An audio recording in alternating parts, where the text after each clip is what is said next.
بسم الله الرحمن الرحيم اقرأ باسم ربك الذي خلق خلق الإنسان من علق اقرأ وربك الأكرم الذي علم بالقلم علم الإنسان ما لم يعلم كلا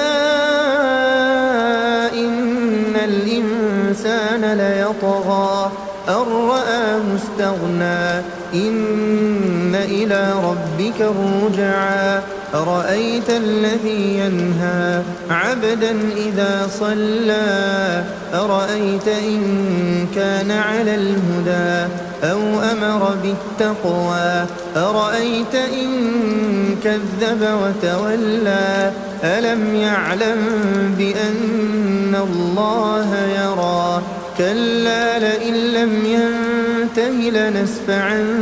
بالناصية ناصية كاذبة خاطئة فليدع ناديه سندع الزبانية كلا لا تطعه واسجد واقترب